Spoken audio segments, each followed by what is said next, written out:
네, 이번 주 똑똑한 재테크 라이프 먼저 시작하겠습니다. 소니의 금융 크리에이터 나오셨습니다. 금융 크리에이터 어서 오십시오. 네, 안녕하세요. 반갑습니다. 네. 매주 금요일이면 똑똑한 재테크 라이프 세 가지 아주 중요한 주제를 가지고 나오시는데 오늘 준비한 첫 번째 주제는 뭡니까? 네, 오늘의 첫 번째 이슈는 다시 변동의 시대 오나인데요. 다시 변동의 시대? 어떤 게 변동한다는 거죠? 네, 바로 우리 주택담보대출을 받을 때 나오는 이 변동금리 그리고 고정금리에 대한 얘기를 준비를 해봤습니다. 최근에 고객들이 은행에서 새로 받은 주택담보대출의 변동금리가 하락하고 있는 건데요. 최저금리 기준으로는 약 2년 만에 연 3%대에 진입을 한 상황입니다. 변동금리가 최저 기준으로 연 3%? 작년까지만 해도 굉장히 높지 않았어요? 네, 맞습니다. 지난해 10월만 봐도 우리가 연 4.64%까지 금리가 치솟았습니다. 2022년에 기준금리 인상이 본격화됐기 때문인데요. 그러다 보니까 22년도 말에는 변동금리가 고정금리보다 최대 1%포인트까지 높아지는 상황도 벌어졌습니다. 1%포인트 차이, 최근엔 그 차이가 조금 줄었다는 겁니까? 네, 맞습니다. 이 변동금리는 하락세를 지속하고 있고요. 반면에 고정금리는 상승세를 지속하고 있어서 이 격차가 상당히 줄어들고 있는 상황입니다. 일부 은행에서는 이미 변동금리가 고정금리보다 낮아지는 역전 현상도 나타나고 있고요. 인터넷 전문은행 K뱅크의 주담대 변동금리는 연 3.63%에서 6.05%로 고정금리랑 우리가 비교를 했을 때 가장 낮은 구간 기준으로 0.15%포인트 차이가 났습니다. 3개월마다 금리가 변동되는 주담대 변동금리 상품의 경우에는 최저금리가 연 3.56%로 고정금리와 비교했을 때 0.22%포인트 낮았습니다. 그렇군요. 사실 미 연준의 이제 금리 인하가 조금 불확실성이 많았잖아요. 그게 금융체에 영향을 주는데 그에 따라서 이제 은행 채권의 금리도 좀 변동성이 있었죠. 하지만 여전히 미 연준 금리 인하 좀 불확실성이 있지 않습니까? 네, 그래도 요즘의 금리 인하에 대한 불확실성은 많이 해소가 된 것 같습니다. 왜냐하면 우리가 미디어만 봐도 금리가 인상될 것이다라고 얘기하는 전문가는 거의 없잖아요. 네. 우리가 장기적으로 변동금리 인하를 예상하는 고객들도 많아질 텐데요. 은행 관계자들도 통상 3년 이상 상환 기간 동안 금리 인하를 기대하는 시각 늘어날 것이다라고 보고 있습니다. 그러면 이제 고정금리보다 고객들이 변동금리를 선호하는 현상이 확실히 높아졌어요? 아직은 그런 현상이 이제 나타난다라고 보기는 어려울 것 같습니다. 한국주택금융공사가 내놓은 자료를 한번 볼 텐데요. 앞으로 주택담보대출을 이용하는 이 부분을 희망하는 가구 중에서 고정금리를 선호하는 비중은 52.9%로 전년 대비 3.9%포인트 증가한 반면에 변동금리를 선호하는 비중은 오히려 줄어들었습니다. 아, 그래요? 변동금리가 좀 떨어지는 추세인데도 여전히 고정금리를 선호한다. 사실 이 변동금리 결정의 준거가 되는 거, 기준이 되는 게 코픽스라고 그래서 은행의 자금 조달 지수를 얘기하는데 이게 지금 아주 최근에 좀 떨어졌잖아요. 그럼 변동대출 금리도 더 낮아지는 거죠. 네, 맞습니다. 이 4월 신규 취급액 기준의 코픽스는 3.54%로 전월보다 0.05%포인트 하락했는데요. 이걸 반영해서 은행들의 코픽스 연동대출의 금리도 오늘부터 주택담보대출과 전세자금대출, 변동금리 등에 반영이 됩니다. KB국민은행은 주담대 변동금리를 연 3.8%에서 5.2%로 우리은행은 4.74%에서 5.94%로 0.05%포인트씩 낮춰서 취급을 하고요. 다만 NH농협은행 주담대 변동금리는 자체 조정폭을 반영해서 4.18%에서 6.18%로 0.01%포인트 소폭 오른다는 점도 유의를 해야겠습니다. NH농협은행은 변동금리가 소폭 오르지만 대부분 은행들이 이 코픽스 인하에 맞추어서 변동금리를 낮추면 이미 돈 빌린 분들 좀 변동금리로 갈아타는 게 좋을까요? 우리가 보통은 이 대출금리가 산정이 될 때에는요, 기준금리에 가산금리가 더해지고요. 그리고 네. 나서 우대금리를 빼서 산정을 하는 겁니다. 그런데 이 가산금리의 경우에는 우리가 변동형 그리고 고정형과 관계없이 대출 만기까지 변하지가 않습니다. 따라서 과거에 대출받을 당시에 책정된 가산금리가 현재의 가산금리 수준보다 현저히 낮다면 이 금리 변동을 고려하지 않더라도 갈아타지 않는 게 좋을 것 같고요. 우리가 또 중도상환 수수료 절약법 중에 하나가요. 고정금리의 주택담보대출을 변동금리 대출로 갈아탈 때는 같은 은행을 이용하는 게 유리하다라는 점입니다. 아울러서 보유하고 있는 대출이 연체 상태라면 최대한 빨리 갚고요.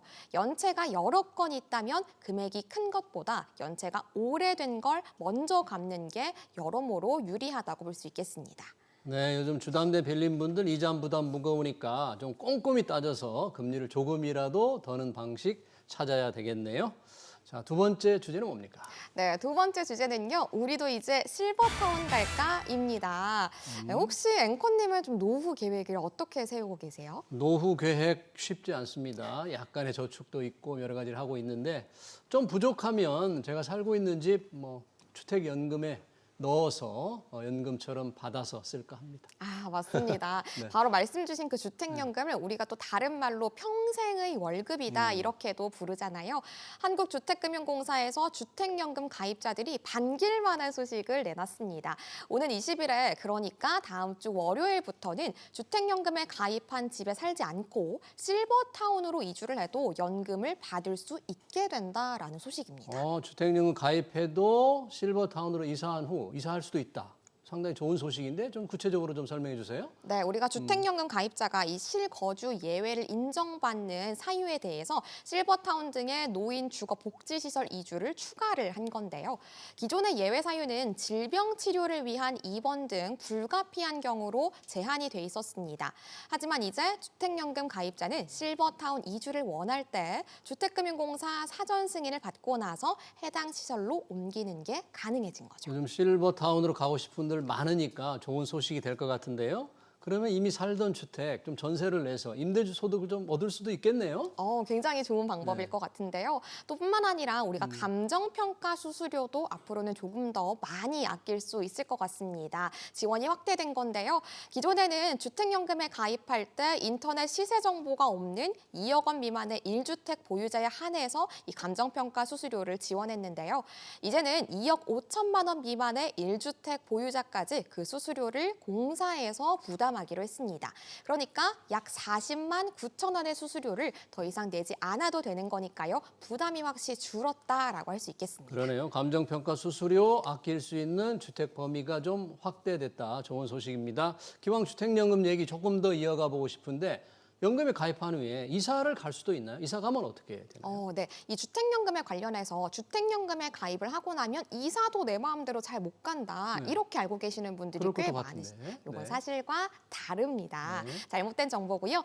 앞으로 이사하게 될 주택으로 담보주택을 변경해서 계속 연금을 받을 수 있습니다.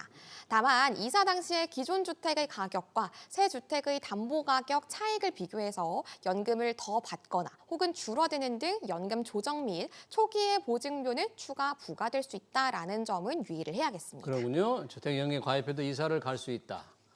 집에 세금이 많은데 세금은 연금 가입하면 주택금융공사가 대신 내주는 겁니까?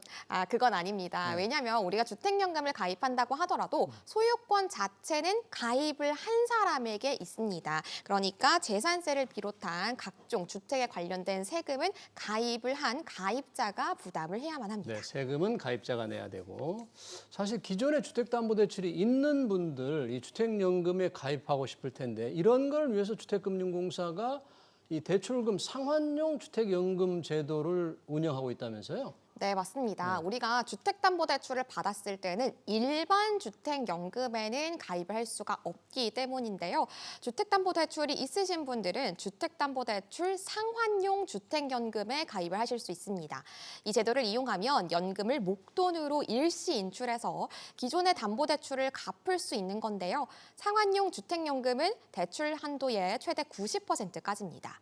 중간에 여윳돈이 생기면 이 일시 인출한 주택연금을 일부 또는 전부 갚는 것도 가능합니다. 그렇군요. 대출금 상환용 주택연금도 있다는 사실 알았으면 좋겠고요. 요즘 재개발, 재건축 많은 곳에서 이루어지고 있는데 재개발, 재건축이 예정된 주택은 주택연금 가입 가능합니까? 이 부분에 대해서는 사업이 얼마나 진행이 됐는지에 따라서 주택연금 가입이 가능하다 혹은 불가능하다의 여부가 갈립니다. 지방자치단체로부터 관리처분 계획 인가를 받기 이전에는 가입을 할 수 있지만 인가를 받은 후에는 주택의 철거 등이 이뤄지기 때문에 가입이 안 되고요. 또 주택연금을 이용하는 도중에 재개발, 재건축이 진행이 된다고 하더라도 유지할 수 있습니다. 그렇군요. 많은 혜택이 있는데 마지막으로 주택연금 가입하려면 어떻게 해야 합니까? 네, 주택연금 가입을 고려하고 계시다면요. 이 공사의 콜센터 혹은 전국 지사를 방문하는 것으로 가입을 하실 수가 있으십니다. 가까운 지사를 방문하시면 될 것 같고요. 공사의 홈페이지 그리고 스마트 주택금융 앱을 통해서 가입 신청하시는 것도 가능합니다. 네, 주택연금 관련 얘기 잘 들었어요. 자, 마지막 주제는 뭘 준비하셨어요? 마지막 주제는 이제 앞으로 병원 갈 때는 신분증 꼭 챙기세요입니다. 병원 갈 때 신분증을 꼭 가져가야 된다. 병원에 가면 이름 대고 전화번호 적고 뭐 주소 적고 이 정도로 하면 신분 확인이 될 텐데 왜 신분증을 꼭 가져가야 된다? 뭘 증명하라는 거죠, 이거? 네, 기존에는 그랬는데요. 5월 20일부터는 상황이 바뀝니다. 20일부터 요양기관의 수진자 본인 자격 확인 의무화 제도를 시행하기 때문인데요. 쉽게 얘기해서 병의원이나 약국 등 환자가 찾아오게 되면 건강보험을 적용하기 전에 신분증으로 환자 본인 여부와 건강보험 자격 여부를 반드시 확인을 하겠다는 겁니다. 이걸 위반했을 때는 과태료도 물어야 되고요. 아, 그래요. 신분증 안 갖고 가면 그러면 진료를 받을 때 뭔가 환자에게 신분증 가져가지 않았을 때 부담이 좀 더 늘어나나요? 그럴 수 있습니다. 우리가 이제 내가 이제 이런 신분증을 가진 본인이라는 걸 인증하지 못하게 되면 이 건강보험을 제대로 우리가 혜택을 못 받을 수 있습니다. 그래서 네. 전액을 내가 부담할 수 있다라는 부분을 꼭 유의를 하셔야겠습니다. 아니 요즘 갈수록 모든 게 간편해지는데 왜 이렇게 신분증까지 가지고 병원에 가야 된다? 왜 이렇게 되는 거예요? 네, 앵커님 말씀하신 것처럼 기존에는 단순하게 이름이나 주민등록번호를 물어보는 것만으로 본인 인증을 가름을 했었습니다. 그런데 이런 상황이다 보니까 타인의 이름과 주민등록번호 등으로 건강보험 자격을 도용해서 요양급여를 부정하게 수급하는 경우가 꽤 있었습니다. 또는 아예 다른 사람의 이제 건강보험증이나 신분증명서를 본인의 것인 것처럼 몰래 사용하거나 건강보험 급여를 부정으로 수급하는 사례도 끊이지 않았는데요. 다른 사람의 명의로 향정신성 의약품을 처방받는 경우도 많았습니다. 이 같은 부조리를 막고자 국민건강보험법 개정을 거쳐서 신분증 검사가 의무화가 된 거죠. 네, 건강보험 부정수급 사례 막아야 하는데 증명서 가지고 다니면 조금 불편하겠어요. 혹시 가져가지 않아도 되는 본인 확인을 하지 않아도 되는 예외적인 경우는 있습니까? 네, 있습니다. 네, 환자가 19세 미만이라던가 혹은 해당 기관에서 6개월 이내에 본인 인증을 했던 경우 그리고 이제 본인 확인을 하지 않았을 때에는 우리가 거부가 될 수 있지만요. 이 부분에 대해서 약제 등을 지급할 때는 확인을 철저히 해야 됩니다. 다만 응급 의료 상황의 경우에는 확인하지 않을 수도 있다라는 것도 참고하면 좋겠습니다. 네, 지금까지 똑똑한 재테크 라이프 잘 들었습니다. 손희의 금융 크리에이터였습니다. 고맙습니다. 감사합니다.